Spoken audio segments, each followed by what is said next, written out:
Ну, время уже идет. Так. Dear colleagues,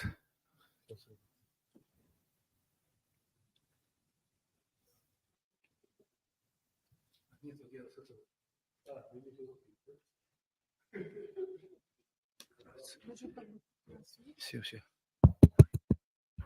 Работает? Там надо выключить.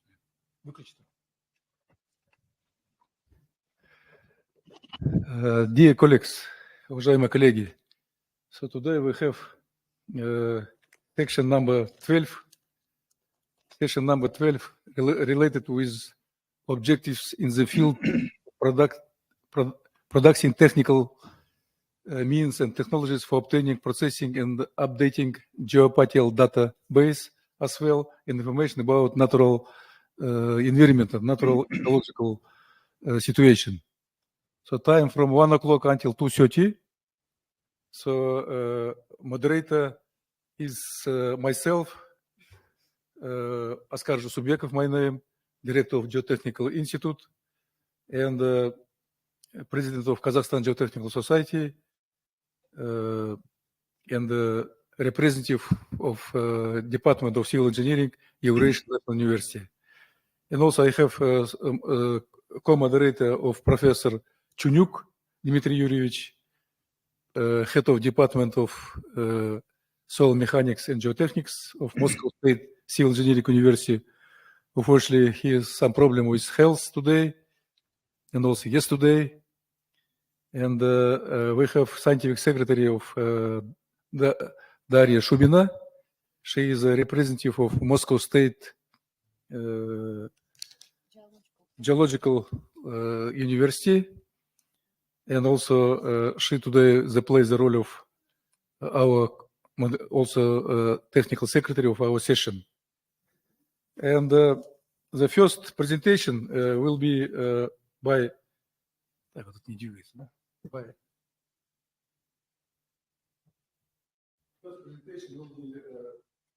first presentation will be by Professor Yoshinori Iwasaki. He is director of Geo Research Institute, Osaka, and chairman of Asian Technical Committee 19, related to historical sites, And also he is one of very active member which work with CIS countries like Russia, St. Petersburg Civil Engineering University, NIOSP in Moscow, and also Eurasian National University in Nur-Sultan, Astana.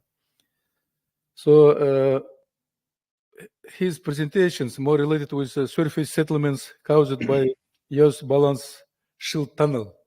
So he is more related with sinkhole activity in Japan and during time of preparation of shield tunnel in the Tokyo residential area. So each presentation will be about 10 minutes. So Professor Yoshinori Iwasaki, you're here? Yes. Thank you very much. Thank you very much. Do you hear me? So yes, I am very happy. Last year, I remember we have some technical problem, but we have good results. You're beginning the first.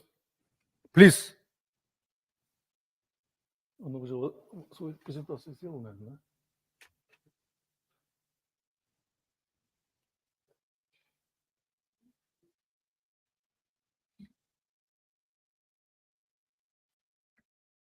Видно, да?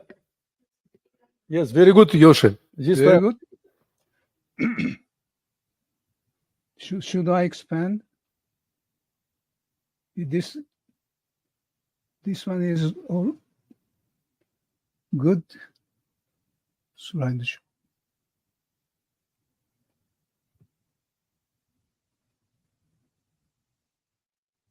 Do you hear me? May I start? Start, Professor. You can start. Okay. Professor, you can start. My title is The Surface Settlements Caused by Earth Balance Shield Tunnel. My name is Yoshi Iwasaki, just introduced by my great friend, Askar Jagparovich. All of a sudden, a sinkhole of 5 by 5 meter here appeared in Chofu City. Chofu City. This is Tokyo. This is around 10 kilometers. This is the Chofu City. October 18, 2020. So just about 2 years back.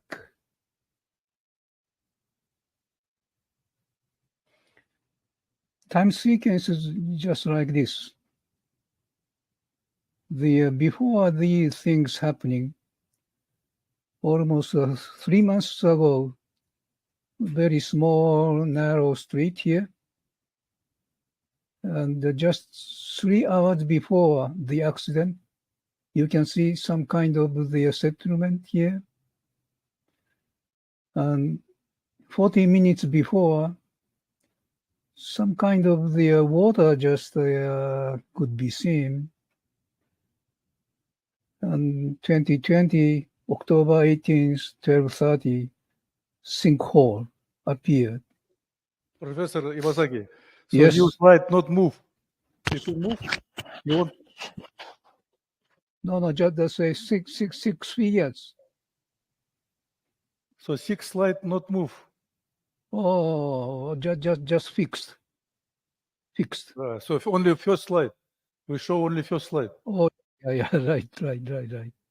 And 30 minutes after, the sinkhole just expanded a little, and 5 meters by 5 meters. So the next slide. Do you see the slide has moved? Not. А? Дмитрий, что-то у него слайды не передвигаются.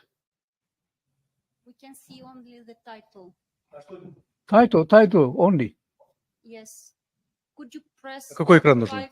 F5? Я понимаю, какой экран. So Yoshi, you must move yourself slide. I moved. This is the. Wait a minute. What's happened?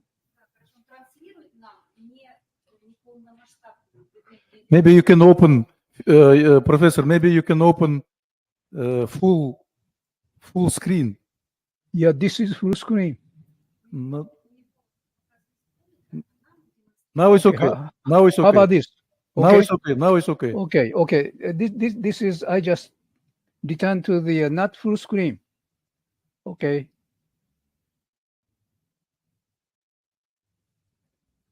This is what's happened in October 18th, 2020. This is Tokyo. This is Chofu City. This much is 10 kilometers. So they just around 15 kilometers away from center of Tokyo.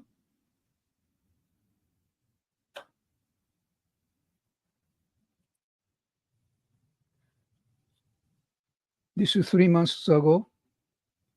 And sinkhole appeared here just 40 minutes before this sinkhole appeared. You can see some kind of settlements with some water here.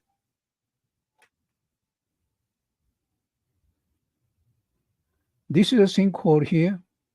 And later, caves were found. Cave means some hole under the ground. Ground surface is not have the cave.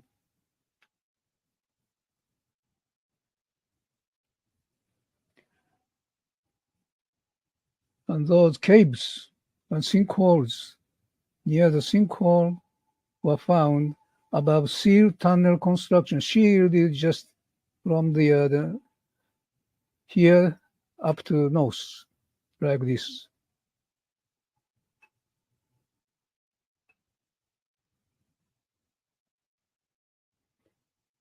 This is a plan.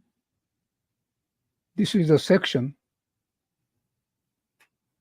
This is the sinkhole here.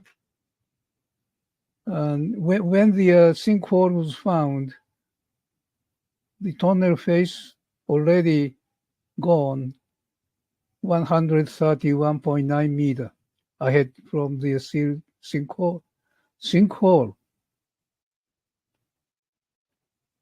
Very deep,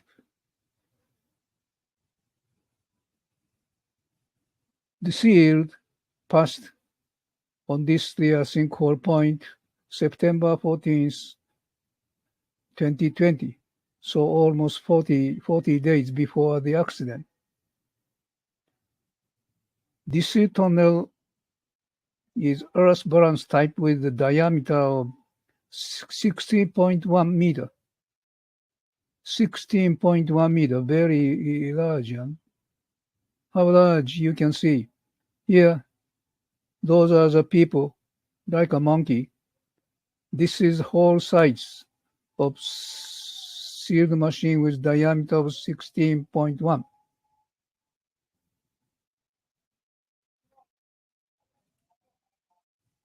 Now the geotechnical conditions at this site. The main geology consists of the sand and sometimes gravel. However, those are Pliocene deposit of Quaternary period covered by very thin alluvial layer. The ground, those sands are very highly compacted sand. SPTN value is greater than 50. The seal tunnel is around here.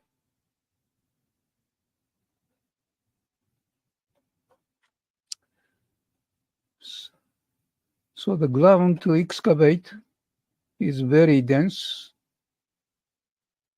SPTN value is greater than 50 all around this area. However, after the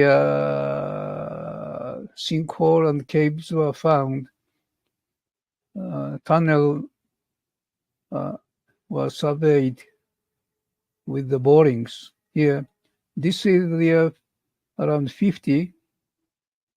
However, from here, you can see very small N values on. This one is almost less than 10.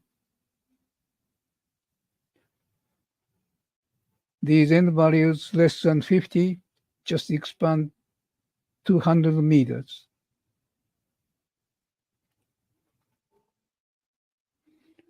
The ground surface settlements by level survey was carried out.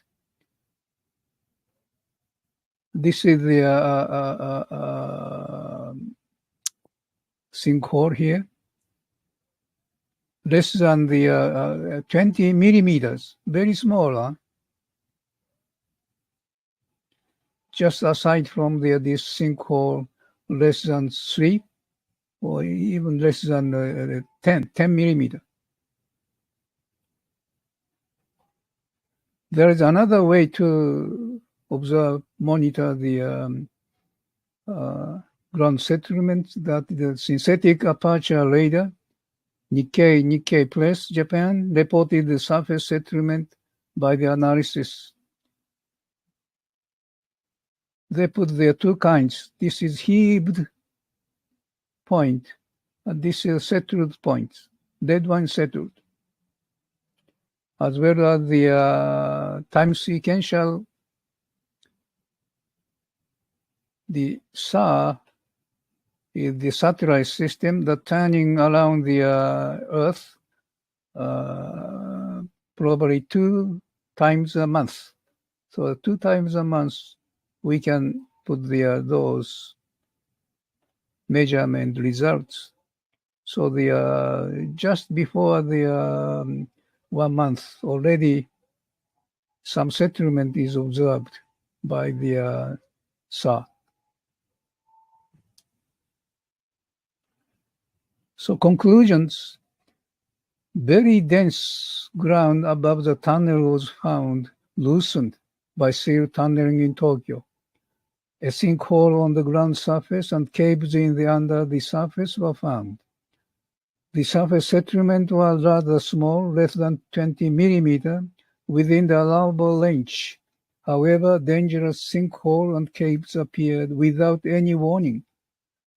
So the continuous monitoring of satellites, settlement by synthetic aperture radar, SAR, may provide such key information as the possible points or emergency beforehand. Thank you. Thank you, This is Professor, an, for yes, very yes. interesting presentations. So less than 10 minutes. Huh? Maybe we have some questions from our audience. Может, вопрос есть от нашей российской аудитории? Да, please. Да.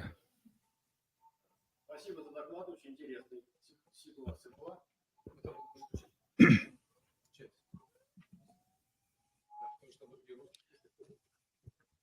Спасибо за интересное сообщение. У меня есть такой вопрос. Значит, вот произошла такая аварийная ситуация. Скажите, пожалуйста, значит, вы показали, как развивались деформации, а дальше деформации как-то дальше развивались или были какие-то применены методы лечения, исключения этой аварийной ситуации? Dear Professor, there is a question. You have showed the condition when some accident happened and some deformation developed. We just have a question. What's happened next? Have you got any treatment methods for improve such situation? Thank you.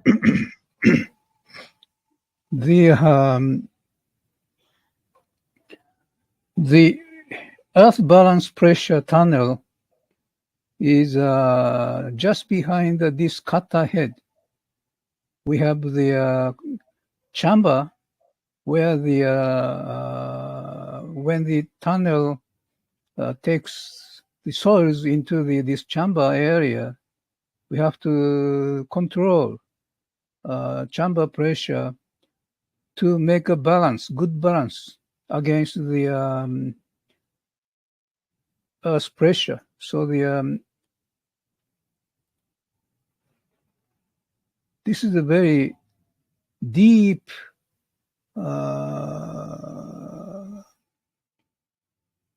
zone. So we have to make arrangement how much earth pressure need to make the balance of the face stability. So those are the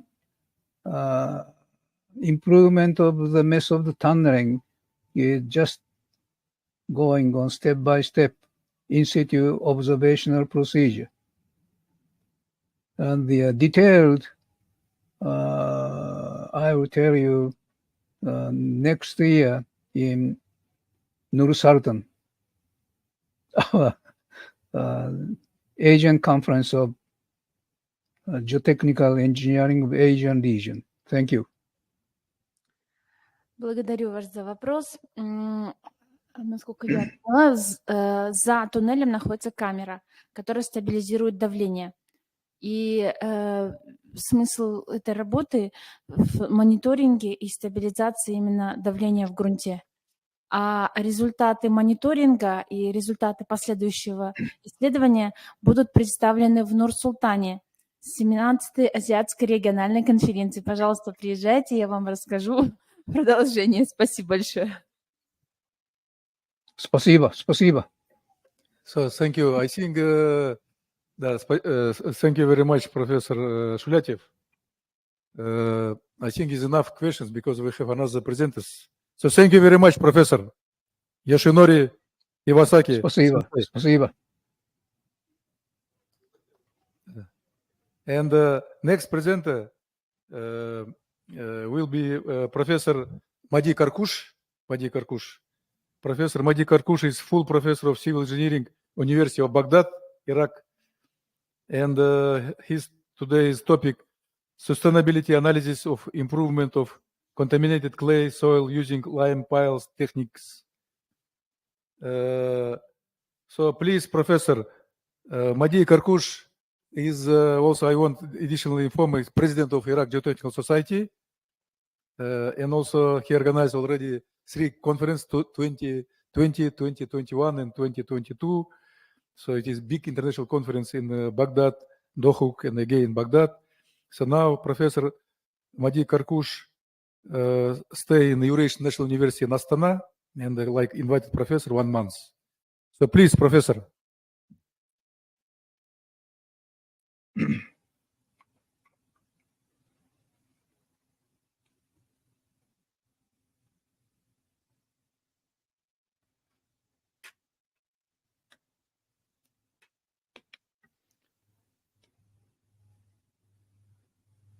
Oh, okay. Okay. So please begin.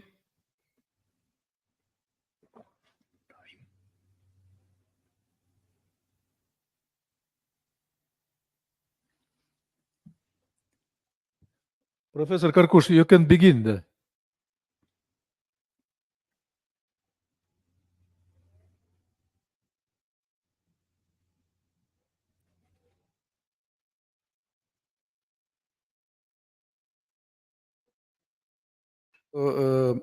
Professor Karkush, we don't have. Do you hear me? Do you hear me? Oh, yes. Yes, now it's okay. Now it's okay. Yeah. You Oh, return. You return okay, the. Okay. Good afternoon for everyone. It is afternoon in Moscow. Here in Nur Sultan is afternoon. Thank you, Professor Askar, for inviting me to attend this conference and give a presentation. My presentation is sustainability analysis of improvement of contaminated clay soil using lime piles techniques. This presentation is a part of a PhD thesis, and the speaker is Mehdi Karkush, and the partner Mahmoud Shakir Abdul Karim, and Sabah Ismail Jawad, and Siva Kamar Babu. Presentation outline will be consist of definition of sustainability, pillars of sustainability, development a framework for sustainability in geotechnical engineering, also improvement of contaminated clay soil using lime piles, also resource consumption indicators and environmental impact indicators, in addition to socio-economic impact indicators, also using multi-criteria analysis, and then conclusions.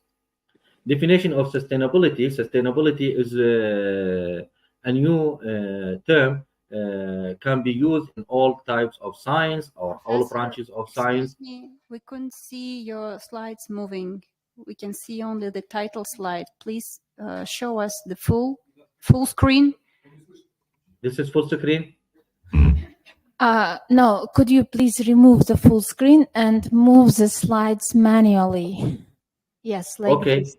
And just Okay. pressing it on the left side. It is moving. work. Yeah, now it's moving. Thank you very much. Okay. Definition of sustainability.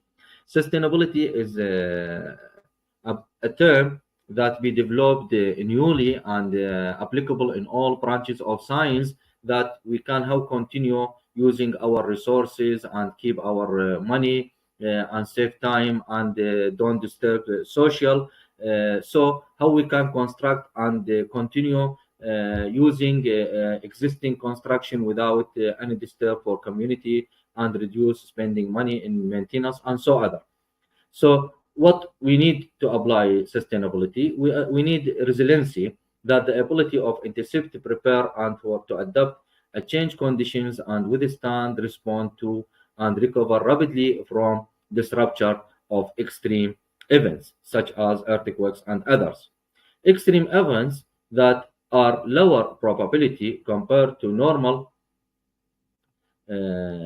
loading, transient in nature, and impose a shock to the system, high impact, also hard to predict, such as earthquakes and seismic and floods and others. Pillars of sustainability. We have 3 pillars previously, but now added a new one, which is natural resources. Before we can look for environment and how we can keep environment good for life and good for organism, good for plants. Also economy, how we can reduce the spend money in construction, in maintenance, and so on. Also social, it is one of the pillars of sustainability, which aims to keep the social near from construction without any disturbance during the construction, during the maintenance of such a project. Also, now we added a 4th pillar to the sustainability, which is related to how we can reduce using natural resources to keep the global continuum for more and more years for next generations. Development of a framework. We are looking for development of a framework that can be used to apply sustainability in geotechnical engineering. The first step is how we can understand the geotechnical project, the applied loads, the type of loads, type of soil, what are the expected hazards can be attacked the project or the soil in the next years or during the life cycle of the project. Step 2, preparing data for assessment. Should prepare data related to structure and soil to be used in the analysis. So also preparing the design scenarios. We should have more than one scenario to select which is the better or which one satisfy the pillars of sustainability to say that our design or our construction is sustainable construction or sustainable. Then assess the design scenario and interpretation of results should be submitted to the client to select the best scenario. Then evaluation of sustainability of sustainable design by committee from client, from contractor, from also designer, maybe community participate in this decision. Sometimes we can base our decision on one pillar, such as we need to keep environment within allowable limits, so we can base our decision on environment. Sometimes we need to reduce money, so we can base our decision on how many we can spend in construction, in maintenance of this project. Also, sometimes we're looking for the social as an important value, so how we can reduce the negative impacts on social. So will be based our decision on sustainability based on social pillar. But sometimes we need to take multi-criteria analysis. That is mean our decision will based on multi pillars of sustainability. Take all of them in one package, but we should give each pillar of the sustainability a way to evaluate the total sustainability of a project, so we can say our project sustainable from environment side, so our project is sustainable from social side, but sometimes we can our project satisfy full sustainability, so it means meet all requirements of sustainability or satisfy all pillars of sustainability. Improvement of contaminated clay soil using lime piles. Now we're talking about a contaminated soil by oil, and we need to construct a building on this site. This building foundation is 50 by 50 meter. So the allowable load transmitted from the building to the soil is 270,500 kilonewton. Also, the contaminated soil continue to a depth of 20 meters below natural ground level. So the sustainability can be applied in two ways. First of them, remediation of contaminated soil using sustainable techniques such as lime piles. The second one is to select the best scenario for foundation of suggested building. The foundation of suggested building should satisfy bearing capacity and compressibility of soil. The three scenarios are suggested for this case study. The first scenario is deep remediation of soil using lime piles and construction of raft foundation, which will be named LPR, lime piles raft foundation. The second scenario is replacement of contaminated soil and construct of raft foundation, so will be termed RSR, replacement of soil with raft. And the third scenario is using a driven pile and raft foundation, so will be termed DPR, driven pile with raft, to carry the loading of the building. The three suggested scenarios are designed and using traditional geotechnical principles. So Professor Karkush, you have 4 minutes. 4 minutes. 4 minutes. Yes. Okay. We have to use lime pile of diameter 0.5 meter and length of 20 meter for two purposes. The first one is remediation of contaminated soil. Second, to withstand the applied load of the building, and the compressibility should be within allowable limits. So we need about 144 lime piles and the square area of the building is 2,500 square meters. The second scenario is using raft of 500 by 500 and thickness 0.8 meter, and soil replacement of 500 by 50 by 50 times 8 meter. That means we need to replace 8 meters of the contaminated soil by new soil with compaction. So we don't need 4 piles here. Driven piles, we need to use 0.4 piles of 25 meter length, and the raft will be 50 by 50 by 0.8 meter. So the total number of piles required to support the building is 144 piles. The key geotechnical properties of soil can be found in table 2. Also, the lime piles technique is considered efficient for recovering the shear strength and stiffness of soil. The impact of lime piles on the properties of contaminated soil is attributed to the interaction or to the reaction between the soil minerals and lime that produce cementation bonds such as calcium silicate, hydrates, CaSi2 and calcareous hydrates such as CaAlO3 to H2O. Now we looking for calculation of resources consumption indicator. This is sorry, I don't go to this slide because time limitation. I will go for resources consumption indicators. I will check the materials that we will use in the 3 scenarios suggested: lime pile raft, replacement soil raft, and driven pile raft. What we have natural resources, we have land, how many mega joule of energy produced in preparing lime pile technique, and so on for others. Also for lime, full material use, cement used in concrete, or steel used in reinforcement of soil, also diesel used in mixing of concrete in excavation and so on, but in addition to the water used in mixing and soil compaction and others. So here we are, we calculate the energy used in the 3 types of scenarios suggested for designing the foundation for the pile. So we give a weight 0.2 for land and 0.1 for lime, 0.1 for fill material, 0.2 for cement material, and 0.2. Summation of these all factors will be 1. Then we can calculate, then we can find the percentage indicator for each resources for each type of scenario suggested for foundation of building.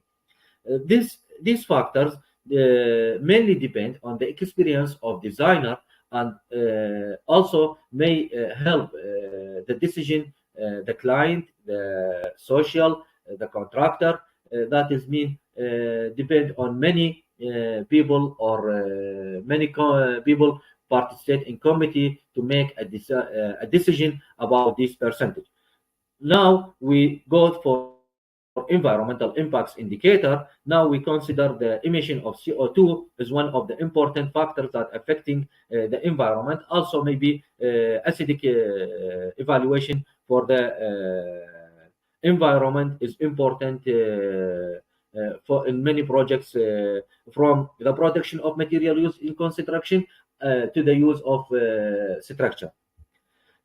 So I will go directly for calculation of global warming resulted from CO2 emission, in addition to the SO2 emission acidity for each type of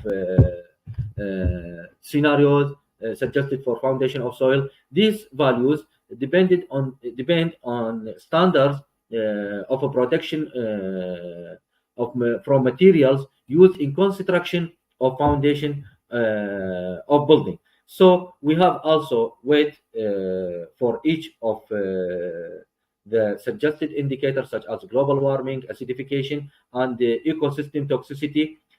Each of them will give a factor or a scale. Summation of scales will also be 1.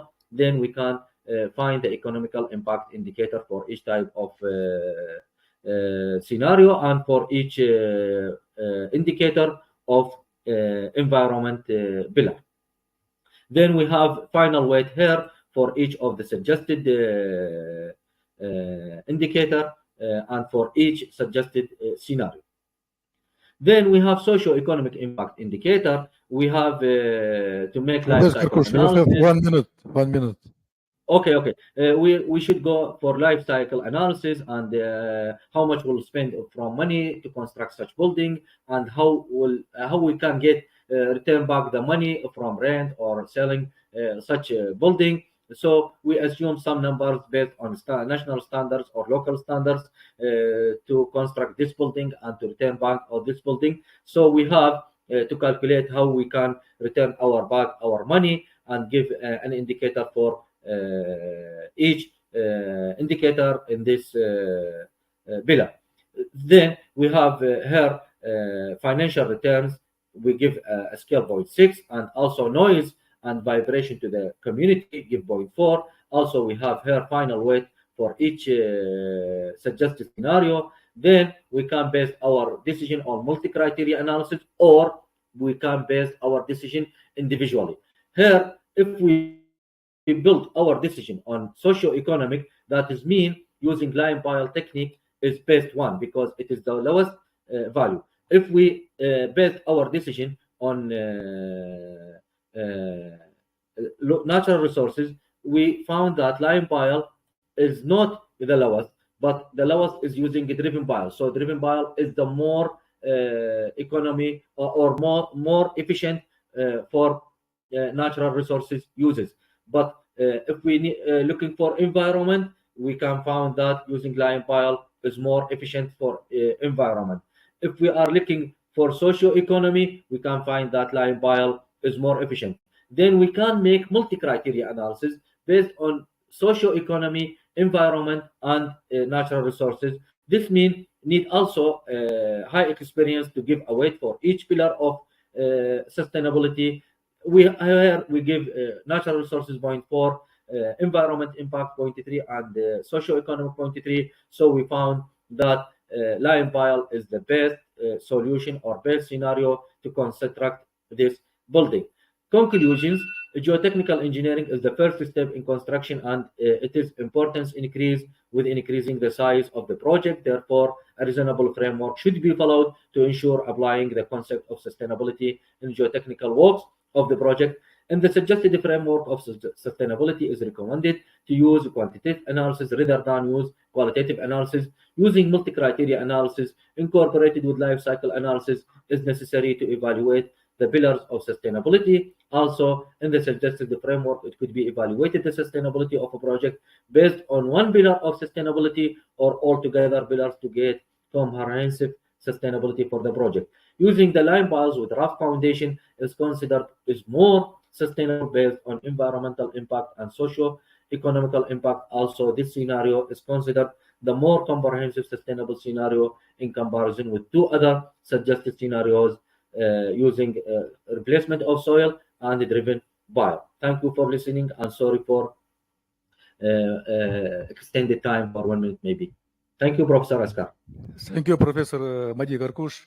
I think we have no time for questions and discussions, so we will be maybe some questions sending by email or information through organizing committee or through to me. Thank you, Professor Karkush. Thank you, Professor Askar. Nice to meet you. Next presenter will be Munir Bushida. He's here. Munir, you here? Bushida нету? Нету его, да? Ну, Bushida. Все, вы можете. Да, следующий. Вот это можно двигать. Четвертый раз.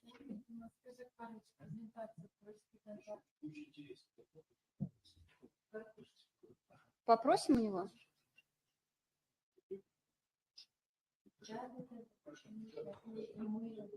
So the next speaker, let me present our colleague and her very important presentation. Yes, Asil Sarsimbayeva, the professor of Eurasian National University from Kazakhstan, and her very interesting presentation about engineering geological zoning for highways construction. Dear colleagues, It's a great pleasure to present you today. Just a minute, I need to close this and open my presentation. So F5. Yeah, can you see? So the topic of the presentation is engineering geological zoning for the construction of highways on the example of the city of Nur Sultan. The presentation was prepared by myself, Dr. Asya Sarsimbayeva, Professor Askar Jagparovich, and PhD student Saltanat Musahanova. The content includes introduction, application of geotechnical database on highway construction, including zoning of Nur Sultan city by soil-based types, physical and mechanical characteristics of highway-based soils, temperature monitoring, because Kazakhstan soils are located on the seasonal freezing grounds, seasonal freezing soils, and conclusions and references. So as you see, the territory of Kazakhstan is located on the 3rd, 4th, and 5th highway climatic zones, and freezing depths in Pavlodar ranged from 2.5 meters according to the latest monitoring, 2 meters 44 centimeters, and 0.6 meters in the south. So we have seasonal freezing soils, which are freezing in winter and thawing in summer. Kazakhstan is a cosmopolitan city, which growing fast. And today I'm presenting an example of our new capital, which was set at 1997.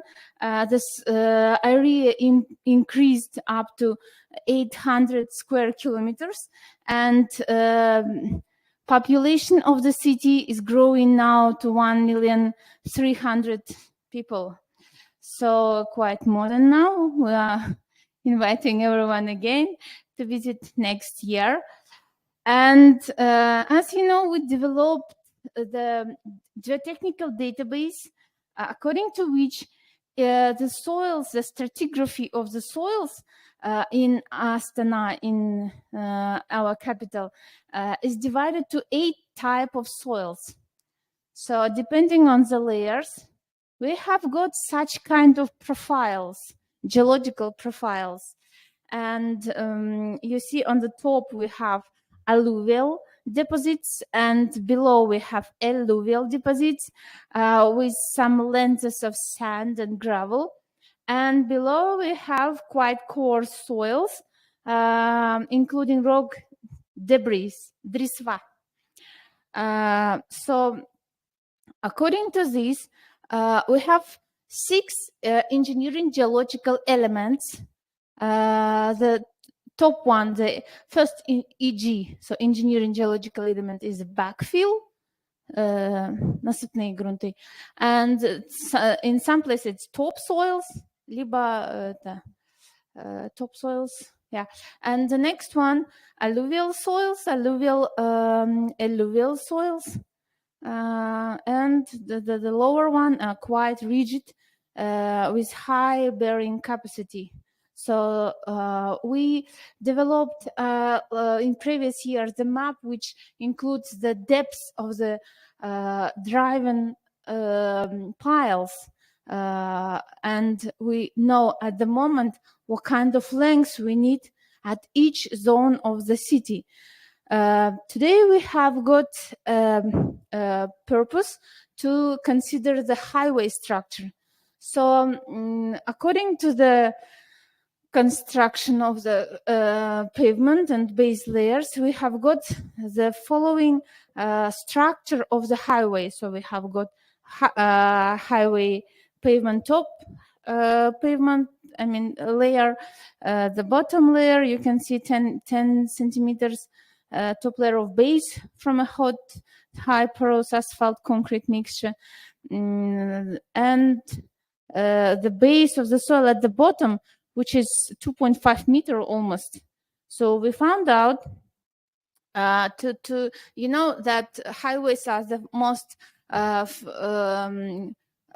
I mean they're most vulnerable from the frost heave.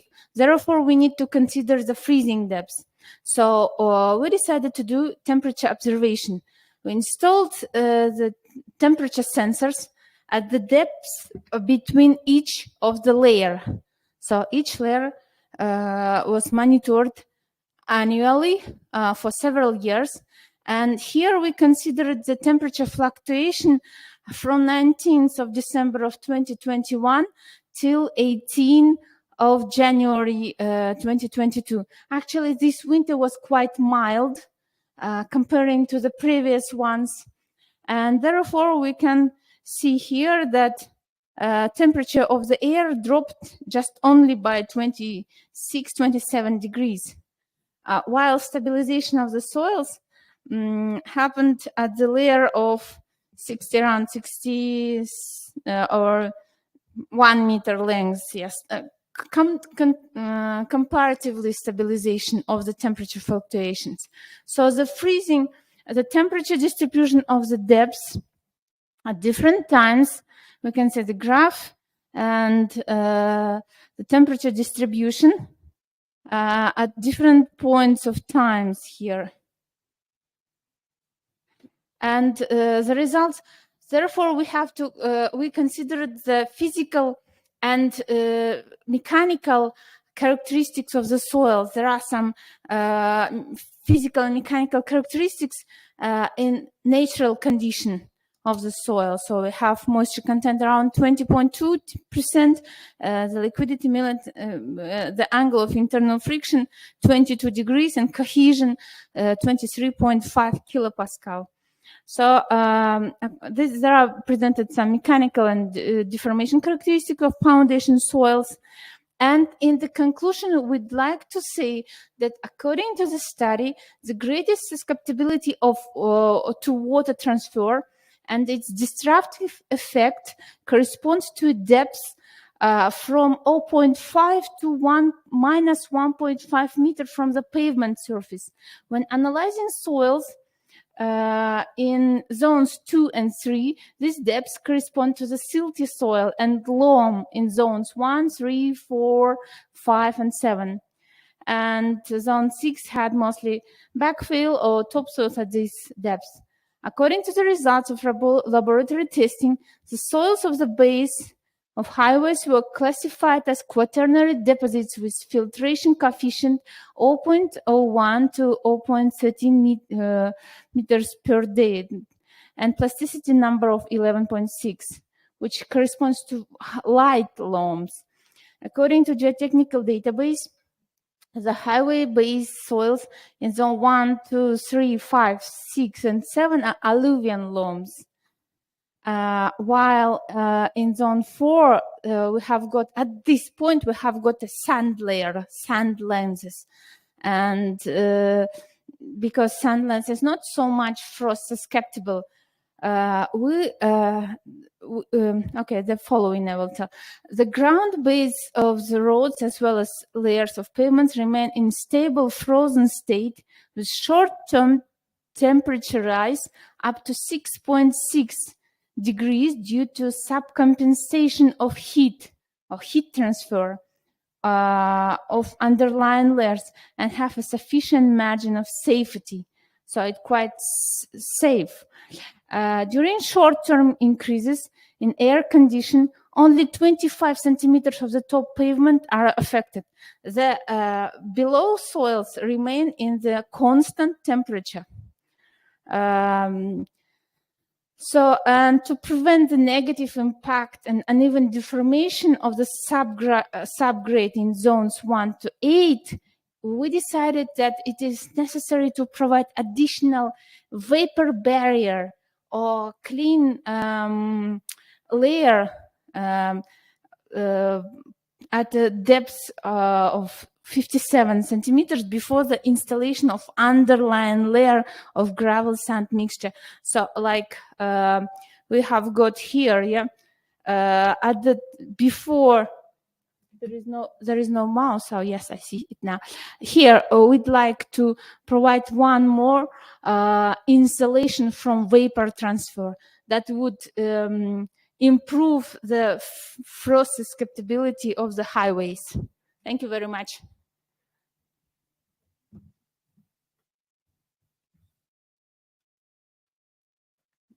Does anybody have any questions? Okay, let me. Yes, I have. Кто это? Saki-sensei. Yes.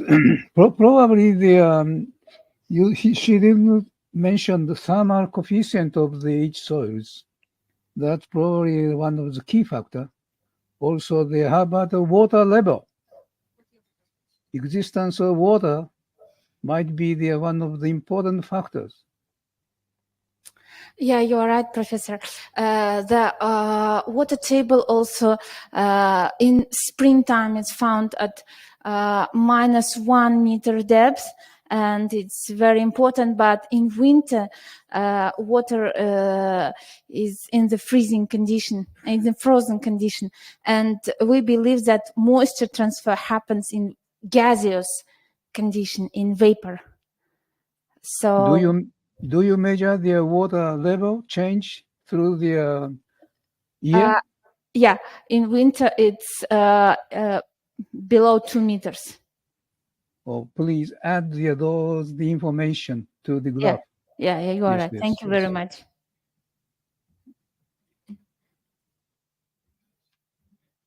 So thank you very much, Dr. Asil. I think it's right. Thank you.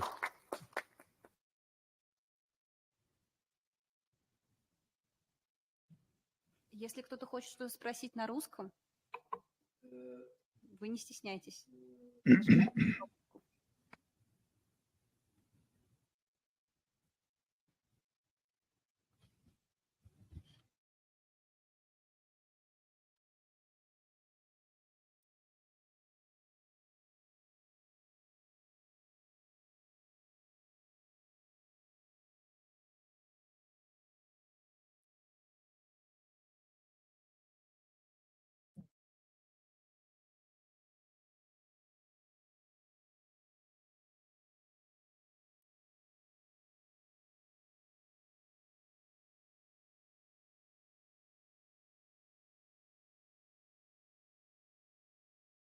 Yeah.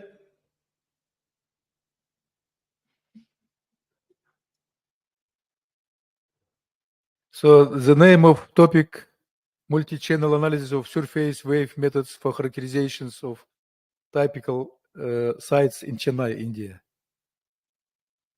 Dania.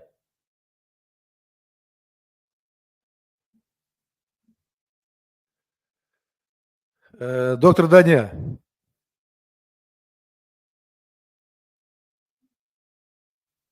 У тебя есть это самое?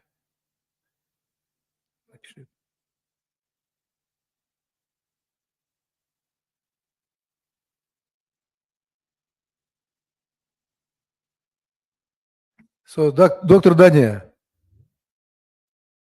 so now your presentation.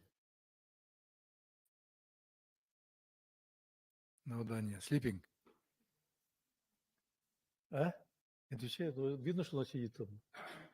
So, next presenter. You? No. Представить? Да. Okay. So, Абишева здесь? Абишева? Yes, Асим здесь. So, next presenter will be Абишева. So, PhD students, Eurasian National University, Nur-Sultan, on thesis of study of geotechnical conditions in the zoning of territory using of GIS modeling, Geo-Information System. Да. So, Abisheva just 1 week came from Japan, from Kyoto University. So she made very good job related with geoinformation database for Pavlodar city. So please, Asim. Okay, could you see my presentation? Only your face. Beautiful face. Okay.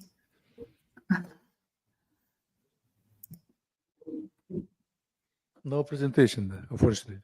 No? Okay, just a moment. Не связь прервалась.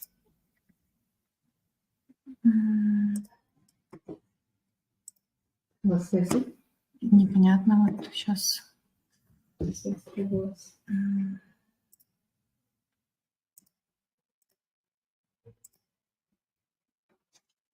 Could you see now? Нет, связи нет. Связи нет? Там вроде загружается так же загружается, как и в Zoom, там, по-моему. Там такой есть видео телевизора, да, или экран? Да, да. Окно. Поделилась презентацией. Не видно? Нет. Вот появилось, только надо увеличить немножко. Или что-то. Даня появилась. Yes. Am I audible? Okay, now, тогда, Асема, подожди. Please wait. Now is Окей. Danya came, да, okay? Yeah.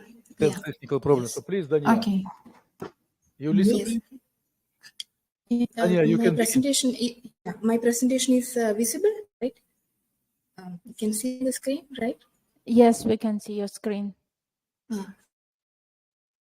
Okay. Thank you so much for giving this opportunity for presenting my paper, multi-channel analysis of surface wave method for characterization of typical sites in Chennai, India.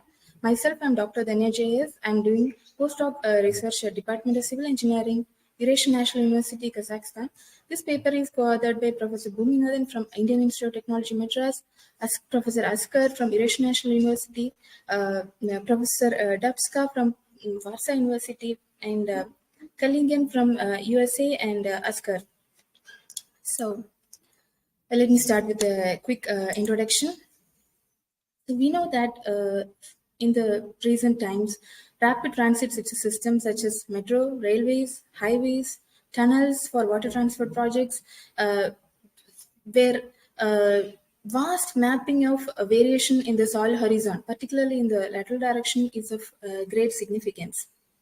So in all these projects, which extends for several kilometers, the soil stratification is a major problem because there will be a lot of anomalies in the soil, and it is extremely important that we get an accurate profile of the soil, especially when high level projects such as tunneling with tunnel boring equipments, which are very sensitive, are involved.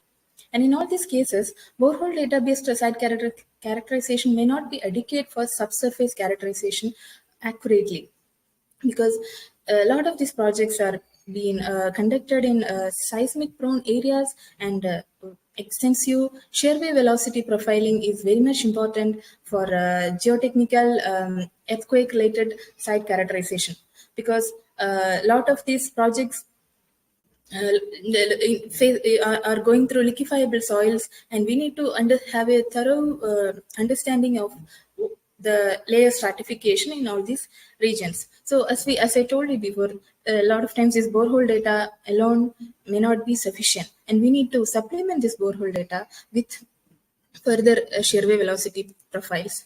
So in such scenarios, surface wave techniques are widely used to establish 2D shear wave velocity profiles. So shear wave velocity profiling in soil, why is it important? Because it gives clear idea about ground motion characteristics. Because seismic site characterization up to 30-meter depth from the ground level is very much important to understand the localized behavior, geotechnical earthquake behavior of the soil. So first method is the invasive method, wherein we try to use boreholes for understanding the shear wave velocity profile of the soil. So there are two methods in this. First is the cross-call testing method, wherein we try to generate seismic waves inside a borehole and try to receive the corresponding velocity profiles in another borehole using sensors. Second is a downhole testing method, wherein we create these seismic waves at the top of the ground level, and we receive the waves using sensors within the borehole locations. But in both these projects, we can see that we need to drill boreholes. And when we are trying to talk about cities which are highly populated, it's very difficult to conduct such extensive borehole profiling to understand the shear wave velocity. So second method is a non-invasive technique where we are trying to understand the shear wave velocity profile without the use of boreholes. So in that, the first method is a spectral analysis of surface wave or SASW technique, wherein we try to generate the seismic waves using sledgehammers or some other kind of impact. Danya, So Danya, your yeah. slide not move. Okay. You must move your slide yourself. Now? Now it's okay. Now it's okay. Yeah. Okay. So in this spectral analysis of surface wave method, we have a source. And in the source, we produce seismic waves, which is received by using two receivers. Second is the multi-channel analysis surface wave method, wherein we create seismic vibrations in one source, and using multiple channels, we try to generate seismic waves. So the next, okay. Why non-invasive method is beneficial? Because these are not dispersive techniques, and they're frequency dependent or dispersive nature of Rayleigh wave in layered soil medium for shear wave velocity profile. These are cost efficient, less time consuming, covers large area. They establish continuous soil profile, identify competent bedrock depths and stiffness, and reduces number of boreholes. Of these two methods, SASW and MASW, it's always better that we go for MASW method, because this involves multiple stations, and 2D profiling with high accuracy can be conducted, and ambient noise can be highly reduced. So the main objective of the study is to use this MASW surface wave technique to understand the typical variation in dispersive curves and shear wave velocity profile for different soil types of Chennai city from India. Second is to compare this shear wave velocity profile obtained with that of the empirical correlations developed by Maheshwari et al. Based on SPTN data for Chennai city. And third is a combination of borehole data supplemented by the MASW test data to provide accurate soil investigation reports. So Chennai city is located down south of India, and it's the fourth largest metropolitan city. It lies in the southern peninsular India and spreads over 19 kilometers in length and about 9 kilometers, and extends inland about 9 kilometers and covers an area of 172 kilometers square. It lies in seismic zone 3, which is a moderate seismicity zone with the past earthquake of magnitude up to 5.5. As you can see, the city is expanding rapidly with a population of about 6 million, and they are trying to build a lot of metro projects, water supply projects, and highway projects are being undertaken in this area. And it's very important that we come up with proper soil profiling for all these mega projects. So geology of the Chennai city involves crystalline metamorphic rocks, sandstone deposit, and unconsolidated alluvium from the river and coastal deposit. The major part of the city is covered by recent alluvium deposit from two major rivers, Adyar and Kuam, running within the city. The marine sediments are found along the coastal line, and bedrock in most of the region is found at shallow depth within 30 kilometers. And recent changes in the geological profiling of the city because of changes in the river, especially river meandering, because it's been situated in the coastal areas, a lot of coastal transgressions are being there, and that highly affects the geological profile. So the present study has been conducted with cooperation from Indian Institute of Technology, Madras, where they have a lot of geophysical survey equipments for different building, tunnel, and metro projects in Chennai. And based on studies at IITM by Bhumidantan et al. And Maheshwari et al., seismic site characterization and site period maps were developed for Chennai city. So these are the empirical correlation between shear wave velocity profile and SPTN for Chennai city. So given that we have shear wave velocity profile data, we can estimate the I mean, given we have the borehole data and SPTN data, we can estimate the shear wave velocity profile for a given site for Chennai city based on this empirical correlation. But how accurate are these empirical correlations? That is under question because of the changing geological conditions of the city. And we also should note that these empirical correlations are based on only 200 set of database, and it's a vast city, and you can based on the as you can see, based on the area, it's a vast city, and this may not serve to be accurate. So this based on the studies by Maheshwari et al., they have classified the Chennai city into zones B, C, and D, where zone B is of shallow bedrock, and zone C is of very dense soil at relatively shallow bedrock, and zone D is stiff rock in all other parts of the city. So vulnerability to seismicity, in that cases, 1 and 2 story buildings in southern Chennai are vulnerable, and 3 to 6 story buildings in other part of the city are found to be vulnerable. So this MASW technique mainly involves generating a seismic waves using sledgehammers, like you can see in the picture, and the field data acquisition of the field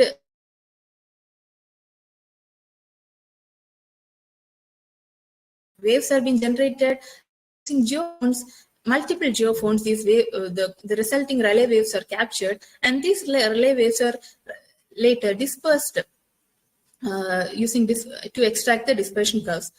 Once the dispersion curves are extracted from the relay waves, we try to invert these dispersion curves, and based on the inversion data, we get the shear wave velocity profiles. So it is a 3-method process where we acquire the data, we disperse the data to relay waves, and then we invert the data to get the shear wave velocity profiles. So the equipment specifications, the MASW equipment consists of 24-channel geoseismic recorders and a seismomodule control software. And these geophones, 24 module geophones are of capacity 4.5 heads. Sledgehammer is of 10 kg weight, and these geophones are spaced at 1 meter to 1.5 meter. So we can see there are 24 geophones placed at 1 meter distance, which means we can create soil profiling for up to 24 meters in a go. So one testing can give you soil stratification details for up to 24 meters, whereas you can imagine how many borehole profiles will be required to create such a soil profiling for this many. Dania, yeah. you have 2 minutes. 2 minutes. Yeah. So for the shear wave velocity profiling studies, we have considered 3 sites, which is predominantly clay, sandy, as well as predominantly rocky. So this is the result of predominantly clay stratum, and you can see that the layered stratification which has been obtained from the MASW testing is presented, and you can see that the loose or soft soil layering 0 to 5 meter depth and 5 to 15 meter depth, dense or stiff material 15 to 24 meter depth, very dense hard material. So this is the corresponding SPTN profile for the above MASW profiling which has been obtained, and these are the correlations. So MASW is the blue line, and the empirical correlation is the black line. We can see that they correlate well at shallow depth, but when we go for deeper depth, where the medium is stiff to hard clay, the correlation are not up to the mark. Second is the predominant sandy stratum, and this is the layer profiling, and we can see from the figures that here the SPT correlations or empirical correlations matches well with that of the MAS test profiling. Third is the predominantly rocky site, and this is the layer profiling obtained from MASW testing, and here also we can see that when we go for deeper depth, the prediction shows vast variation. So overall, the summary is that we can conduct MASW testing for typical sites in any city, and we can try to correlate it with that of empirical correlations available for any given cities. And if the correlation matches well, it's well and good that we go with the empirical provided empirical solutions. Otherwise, we have to conduct extensive MASW testing programs for mega projects. So in this case, it was found that the empirical correlations are able to predict the VS profile for clayey and sandy sites reasonably well. However, for rocky sites, the correlations were found to be inadequate. Thank you. Thank you, Dania. I think this time is extremely going well. So maybe no time, so maybe better questions sent by email or by through organizing committee or personally through me or Aseli. Okay. Okay. So Okay, thank you. thank you. Thank you, Professor Dania. Askar. Thank you. It's a good opportunity. Thank you. So next present already we explain introduce of Abisheva. Да, Асема, please. Okay.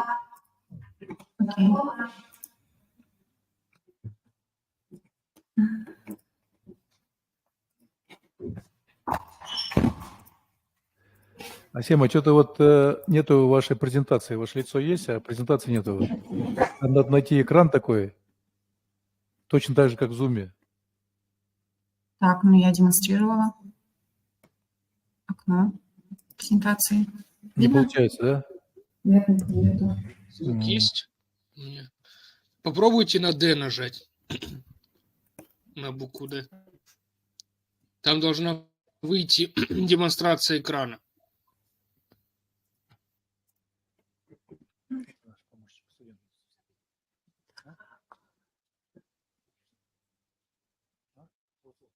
Видно?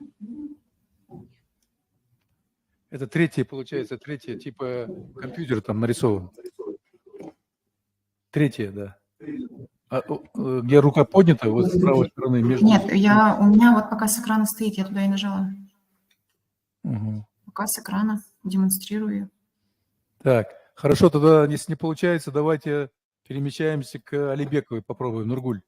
Нургуль здесь? Либо можно попробовать перезайти. Или перезайти попробуйте, перезайти, да. Хорошо, хорошо сейчас. Асем, попробуй перезайти.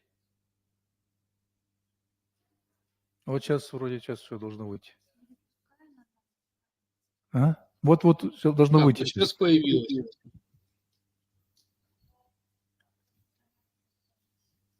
Так, вот следующий слайд можете показать? Может, что-то первый слайд у вас что-то не показывает?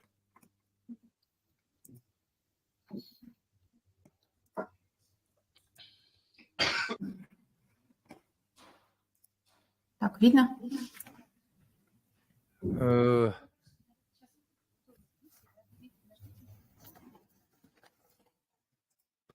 Да, видно сейчас. Нормально сейчас. Все, да?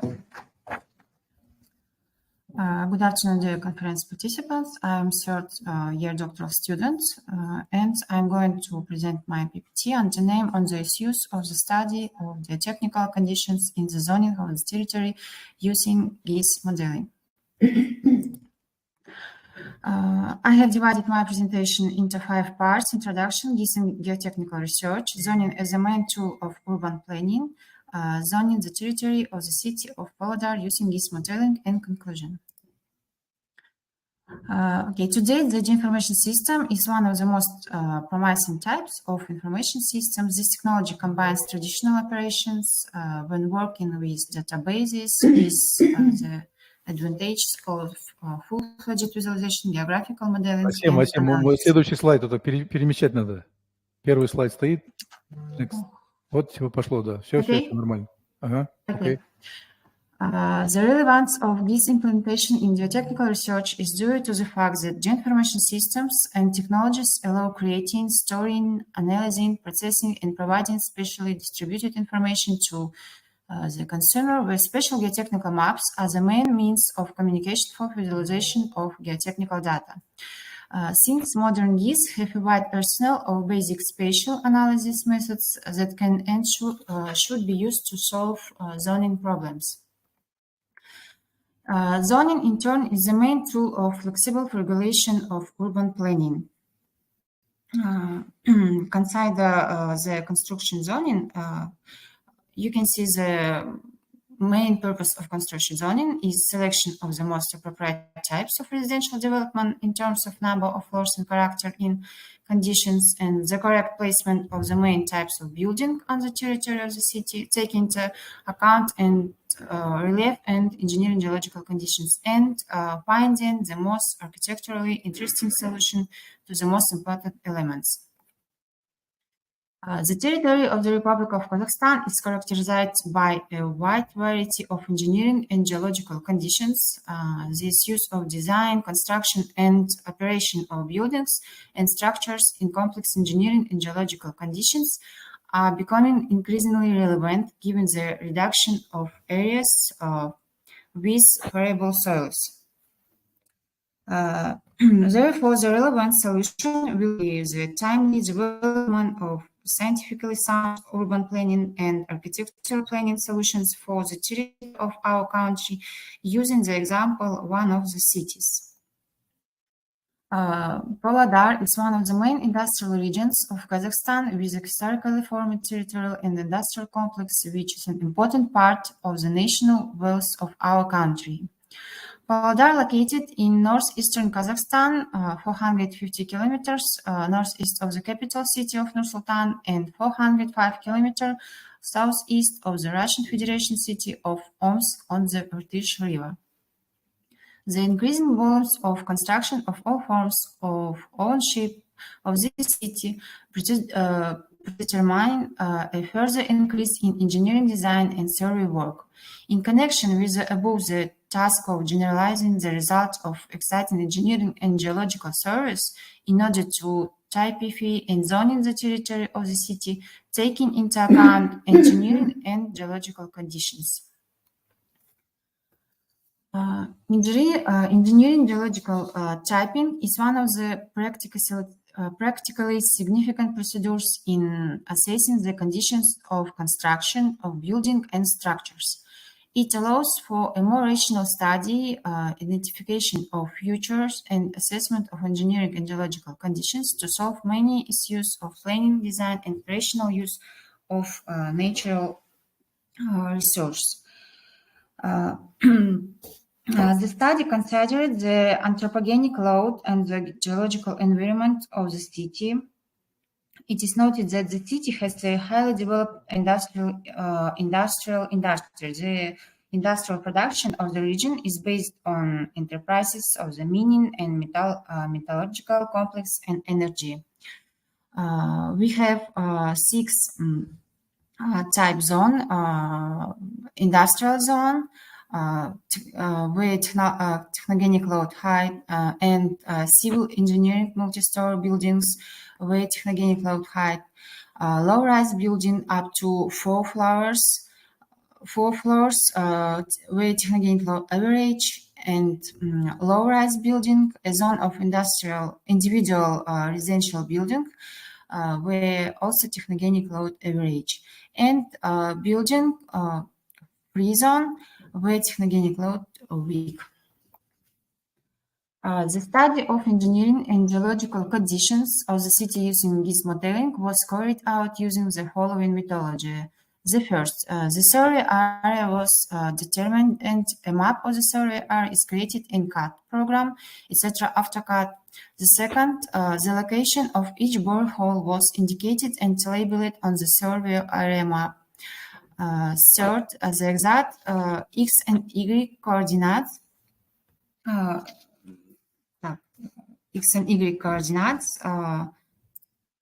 were determined for each borehole, and 4, a set of data was collected in the Excel table to log the information about each borehole, and geological and lithological section data on all layers, depth of occurrence, age of rocks are indicated. For the study of engineering geological conditions, where investigated the engineering geological features of the soil foundation of many objects in Pavlodar based on the file descriptions of the soil and the results of laboratory tests of archival reports of engineering and geological surveys. Where there have been marked out 6 core engineering geological elements, technogenic deposits, engineering geological element first, technogenic deposits, second, alluvial-diluvial deposits, consisting of carbonated subsidence sandy loam and clay loam, alluvial-diluvial deposits of upper quaternary and more modern age, represented by sands of various size. Engineering geological elements for lacustrine alluvial deposits of Neogen age, represented by sands of various size. Engineering geological element 5. Осталось 2 минуты. 2 minutes. Okay. All lacustrine alluvial deposits of Neogen age, and 6 lacustrine alluvial deposits of Neogen age, represented by clay of deposits of the Powder Suite, Earl Suite, and Kulundus Suite. Based on the assessment, the classification of the soils of the city was given with determination of their physical and mechanical properties in Table 1, and on the basis of which 6 main engineering geological elements were identified, and it was revealed that these elements form up to bedrock about 5 types of bases. You can see a general view of the program information database of Pavlodar. In this slide, you can see map of thickness of technogenic deposits and characteristic of engineering geological elements. First, technogenic deposits. Second, map of thickness of alluvial-diluvial sandy loam and their characteristics. Third, thickness of alluvial-diluvial loam soils and their characteristics. Next, thickness of alluvial-diluvial sands of various size.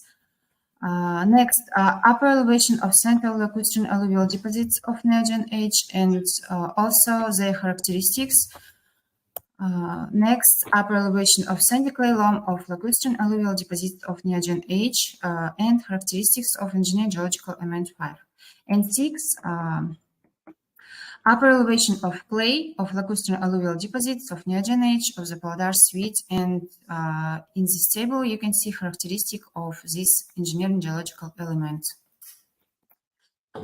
In conclusion, zoning of the territory can serve as basis for making informed decisions in the design of engineering structures, the basis for the organization of monitoring expertise. Currently, using this modeling, special geotechnical maps of the occurrence of soils, of quaternary sediments and bedrock have been developed. Work is also underway to develop a zoning map by base types and optimize the types of foundation of the city of Pavlodar. These data are the basis for general assessment for engineering and geological conditions in this area of proposed construction, information suitable for working out design solution with the determination of possible types of foundations. And authors, I want to thank the acknowledgement colleagues for Georesearch Institute, Osaka, Japan, Professor Shinori Wasaki, Senior Researcher Hamada, and Professor Mimura from Kyoto University, who greatly supported the development of the computer-aided geoinformation database for the city of Pavlodar. Thank you for your attention. Thank you, Asima. So, one question. Okay. So no questions. So I want to inform that Asima made a real great job, especially for internship program. She's about 45 days in Japan, and worked very well. And then during time, some good collaboration with GeoRai and also with Kyoto University. So Japanese professors, especially from GRI, together with Kyoto University, gave gift for her by Japanese computer notebook. So, давайте мы похлопаем. Yes, I was very. Thank you very much again, and now. Represent the next speaker. This is Nurgul Alibekova. Nurgul, can you hear us?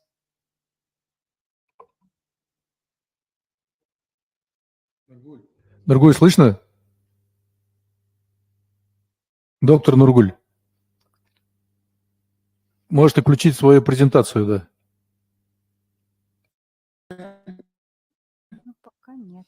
Во. Нургуль? Tell us something.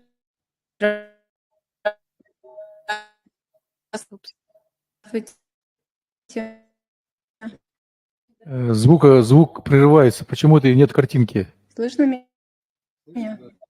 Картинки нету, вот, да. Плохо слышно очень. И слышимость плохая, и картинки нет, самое главное. Надо аудиторию, по-моему, поменять. Я вот сейчас смотрю, картинка загружается уже. Меня слышно? Да, мы видим даже. Мы видим даже вас, но сейчас Я вас нужно, да, слышу. теперь PowerPoint включить надо, Нургуль. Плохая связь, да? Не слышно? Слышно? Только Может быть, картинки через нет, ваш? картины. Я сейчас сяду. Звучит угрожающе.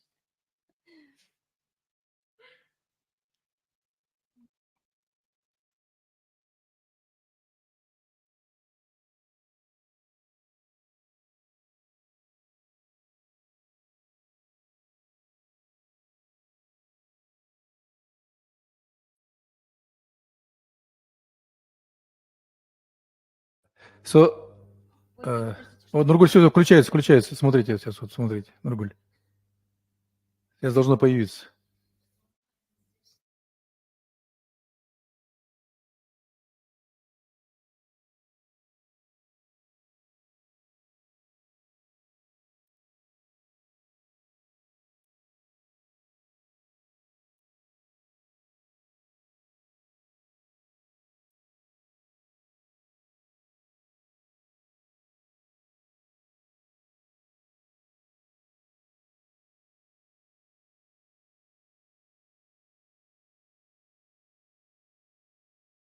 Нургуль, получается, да? Что-то не получается, не показывается экран.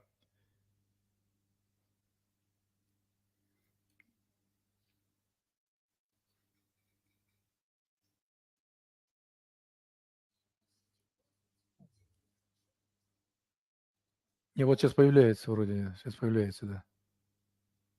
Это у вас 7 появилось, Абишевой. То же самое? Через нее, может, она хочет. Окей, хорошо. Нургуль, можете начинать, да.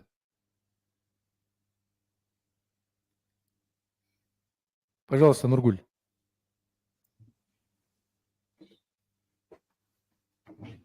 Да, сложно. Пошло, да? Исчезла опять, исчезла. Было очень хорошо было показано, потом раз исчезло. Мы видим mailbox.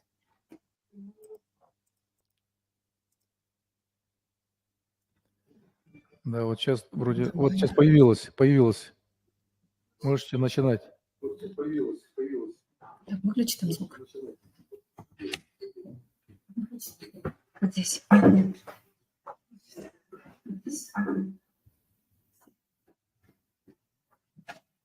Так, добрый день, уважаемые коллеги.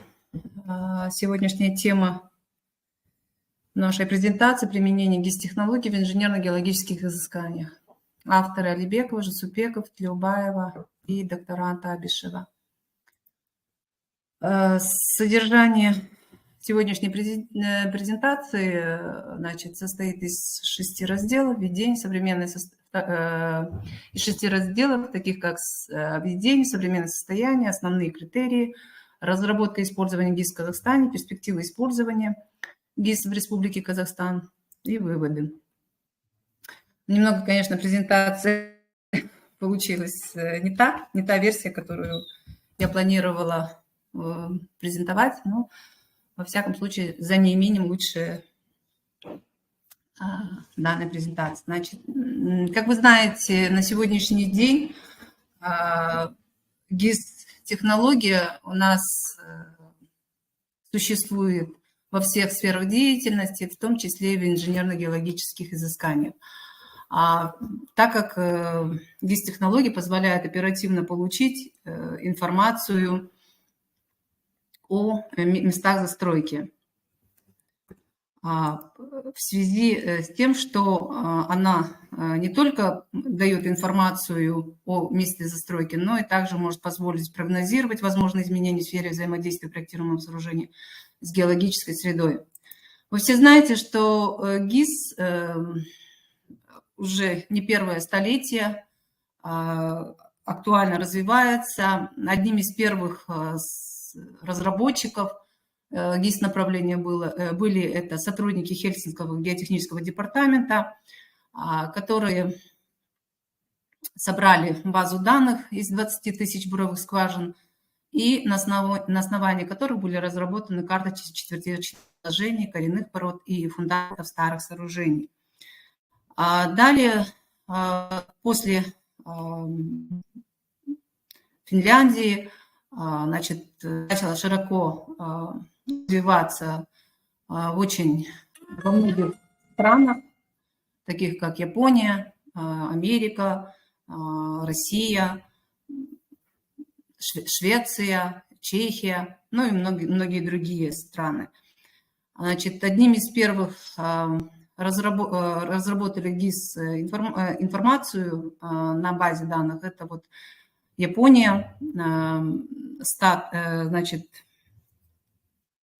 регион Осаки, где было включено в базу данных более 40 тысяч скважин, и по ним были спрогнозированы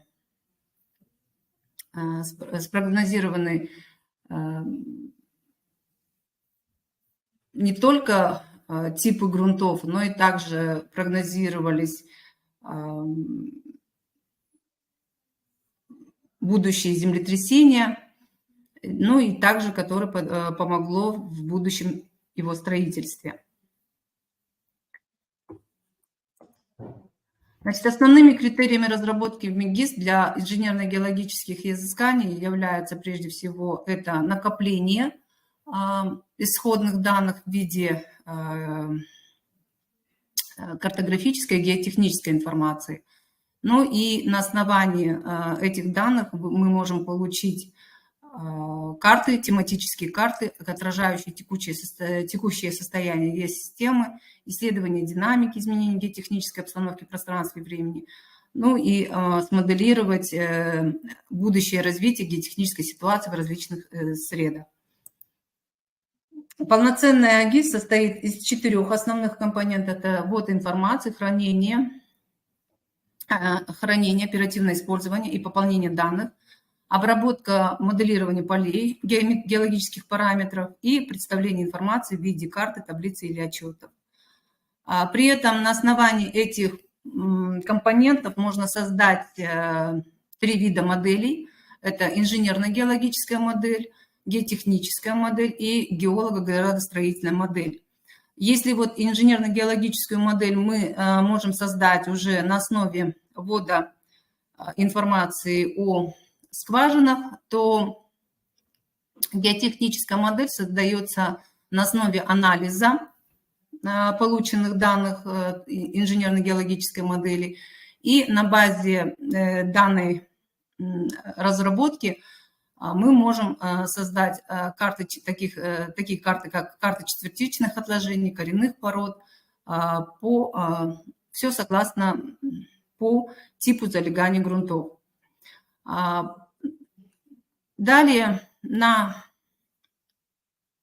базе инженерно-геологической модели и геотехнической модели мы можем создать геолого-градостроительную модель, которая заключается в разработке специальных геотехнических карт в виде оптимизации длин свайных фундаментов, либо оптимизации размеров фундаментов, по созданию карт по типам основания, которая позволяет в последующем спроектировать более экономичный вид фундамента и понести меньшие расходы.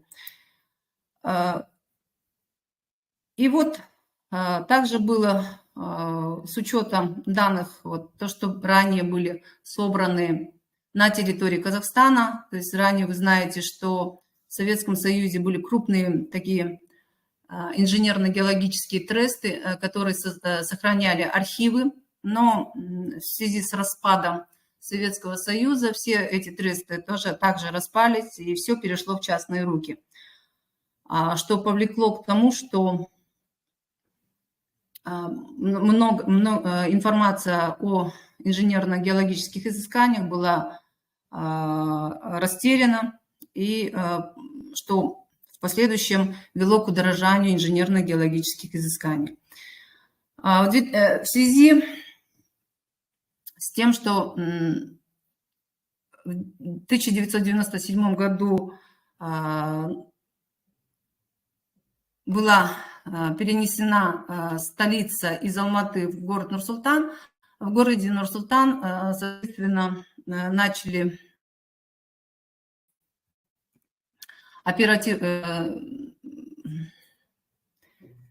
Нургуль, осталось 2 минуты. Хорошо. Значит, начало оперативное строительство, и нужно было выполнять большие масштабы инженерно-геологических изысканий, и что, соответственно, затягивало проектные работы. И нами было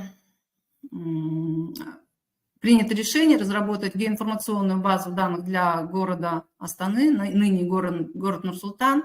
На сегодняшний день данная база данных содержит 2500 буровых скважин, 1500 точек статического зондирования, 575 точек динамического зондирования, которые позволили проанализировать региональные условия грунтов до детального исследования.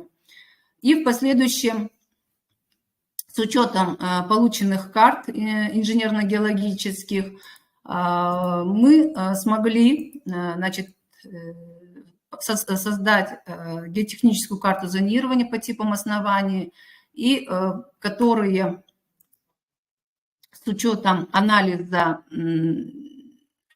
результатов динамических, статических испытаний свай мы определили, оптимизировали длины забивных свай. Вот здесь представлена карта, которая говорит о том, что на правом берегу в основном сваи более 8 метров, на правом берегу сваи можно использовать поменьше. Кроме этого, на сегодняшний день мы начали разрабатывать геоинформационную базу для города Павлодар, так как в Павлодаре сейчас один из крупных производственных городов, и внесли небольшие свои предпосылки. То есть создана на базе аналогичная геоинформационная база, как в городе Нур-Султан, но со своими характеристиками. Перспективы использования ГИС в Республике Казахстан, значит, что позволяет данная геоинформационная система? Она, значит, позволит оптимизировать инженерно-геологические работы и исключить дублирование работ на одних и тех же площадях, а также оперативно получать необходимую информацию для цели обоснования проектных работ в строительстве и планирования развития территории города. Допустим, если на стадии ТО инженерно-геологические изыскания в среднем занимают около 30 дней, то, используя ГИС-технологию, можно предварительно запрогнозировать типы фундамента в течение 1 дня. Заключение. Внедрение и применение ГИС-технологий в инженерно-геологические изыскания обеспечивает устойчивое развитие мегагородов, моделей и подходов в урбанистическом развитии геоинфраструктуры мегаполисов и малых городов нового поколения. Экономическая эффективность применения ГИС и разрабатываемых инженерно-геотехнических карт позволит существенно снизить сроки и затраты при проведении изыскательских проектных работ, а также при возведении фундаментов зданий и сооружений в сложных грунтовых условиях. Спасибо за внимание. Да, спасибо, доктор Нургуль. Один вопрос можно, один вопрос. Так, please, доктор Шулятьев. Очень интересная мысль прозвучала в конце по поводу того, что мы можем проектировать, принимать решение о проекте фундамента за один день.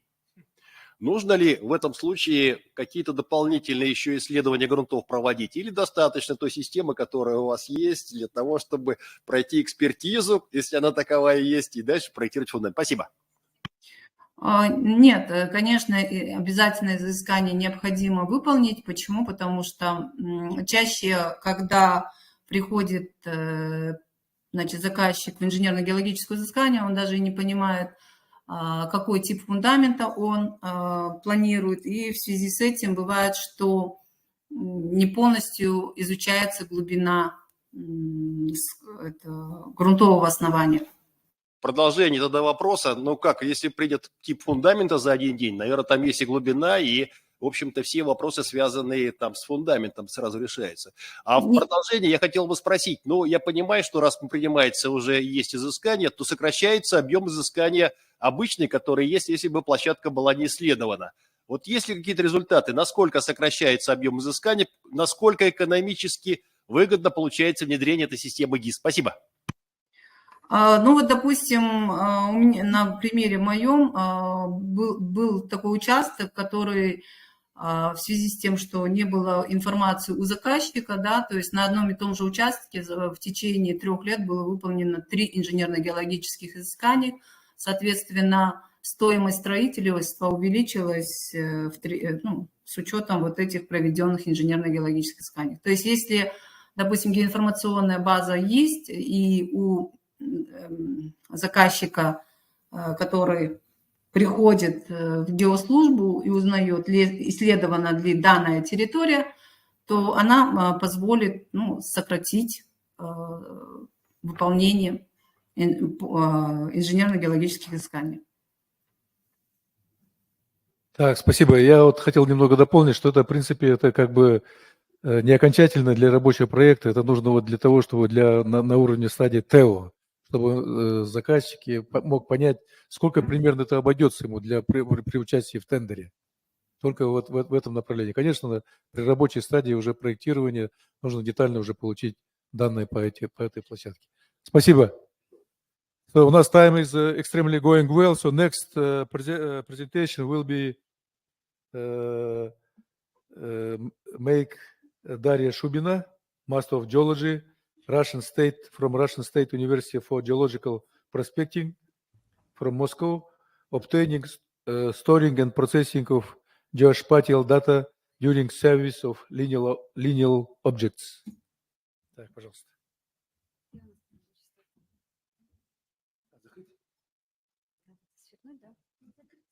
Да, все.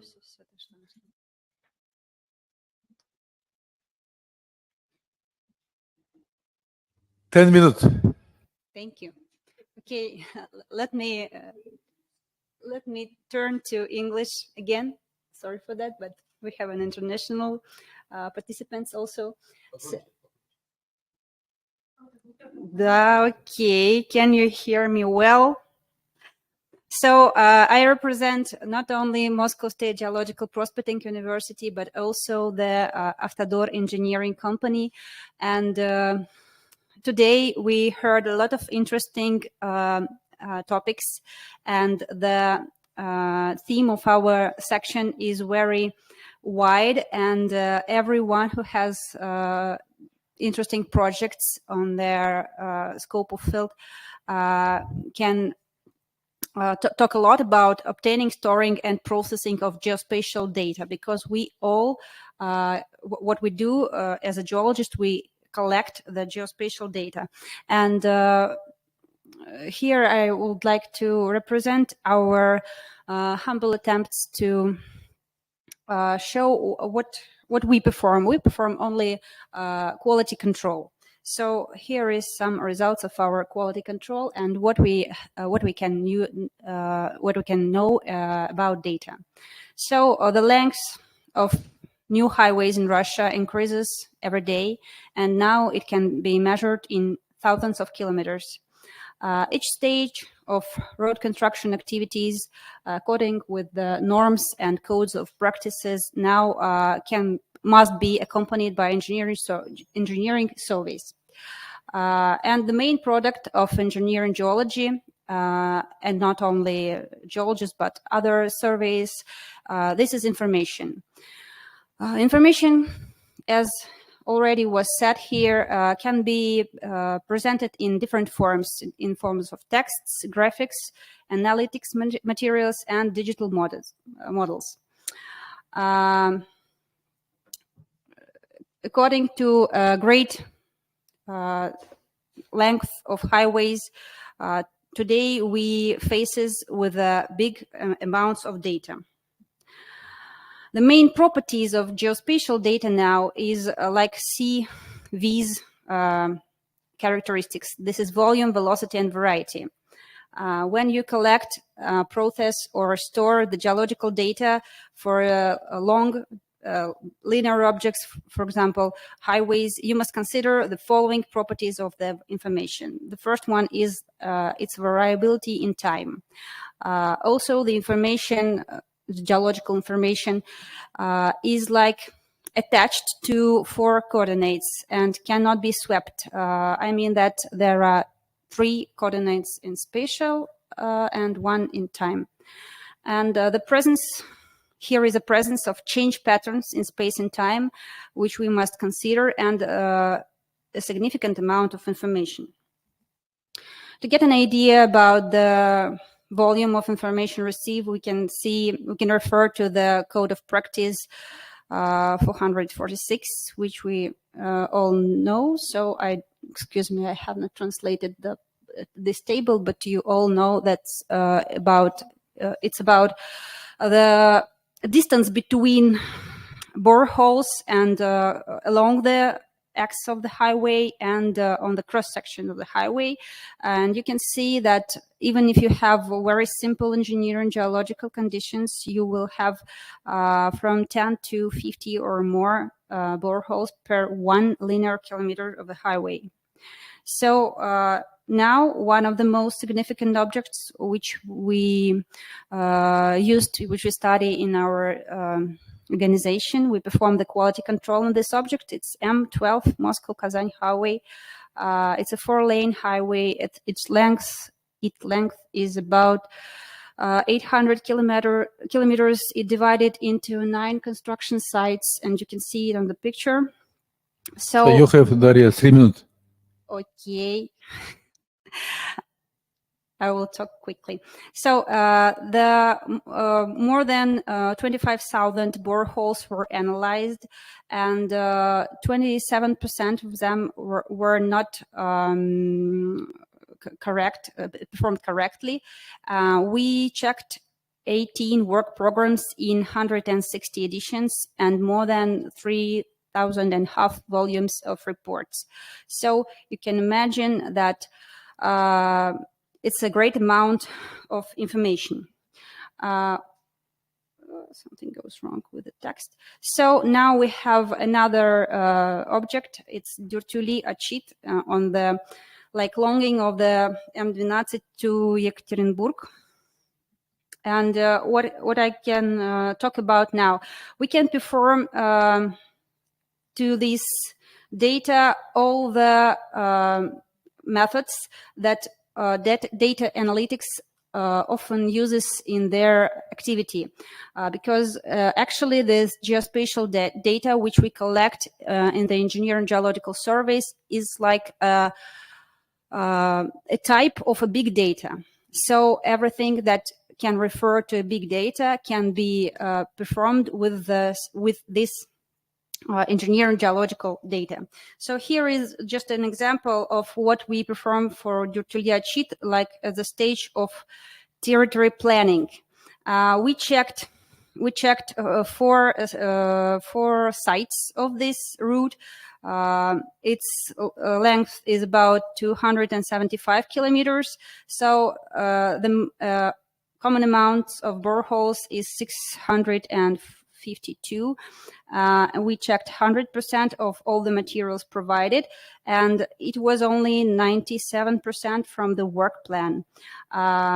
Compliance with the requirements was not shown for 148 boreholes. It's a big big amount of boreholes which we couldn't confirm.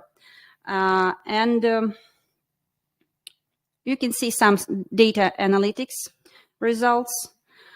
Now we have a few infrastructure for the databases managing systems. One of them is this catalog of geological maps, which you all can recognize.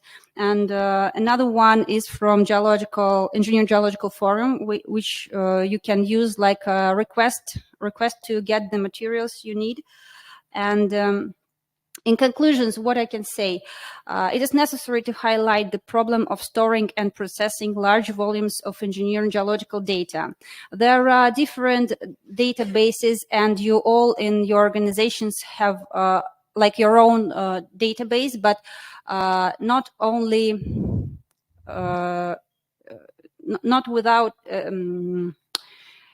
everyone have managing systems for this data.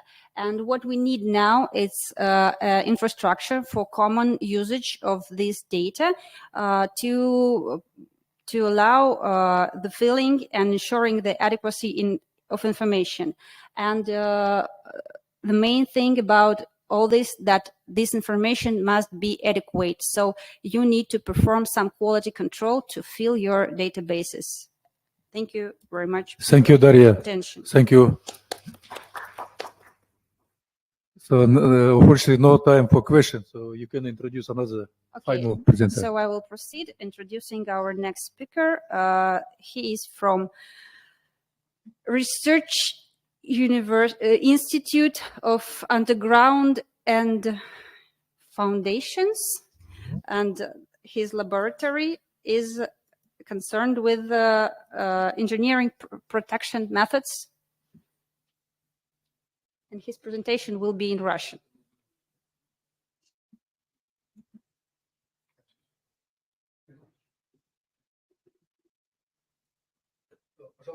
Да, правильно я перевела? Так, нехватки времени 7 минут. Хорошо. Okay, спасибо. Постараемся уложиться. Добрый день, коллеги.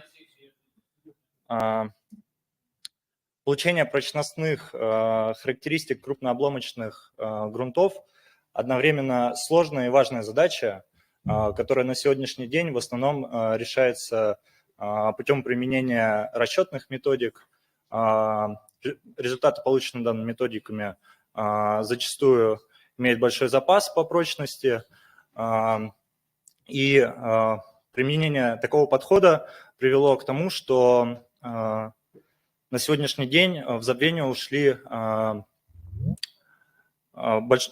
крупный класс оборудования для определения прочностных характеристик полевыми методами.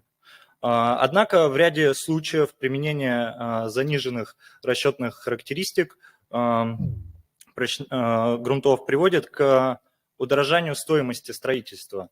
Например, это происходит при проектировании инженерной защиты в горных районах. К этому вернемся чуть позже. Стоит заметить, что помимо, конечно, полевых методов, у нас есть и лабораторные методы, позволяющие определить характеристики крупнообломочных грунтов. Такие приборы, как прибор для одноплоскостного среза, крупногабаритный, и приборы трехосного сжатия с большой камерой. Но в нашем докладе мы этого не коснемся. Серийного производства испытательного оборудования для полевых испытаний прочностных характеристик крупнообломочных грунтов в естественном сложении в нашей стране не производилось серийно. Все экземпляры оборудования, которые имеются, они в единичном экземпляре, либо выпущены мелкой серией. Действующий документ, который регулирует у нас выполнение полевых испытаний с срезом, это ГОСТ 20276.4. В нем описаны основные принципы реализации методик, и по этим принципам выполнены некоторые устройства и оборудования, которые запатентованы. На сегодняшний день испытательное оборудование для получения прочностных характеристик крупнообломочных грунтов в полевых условиях условно можно разделить на три основных типа.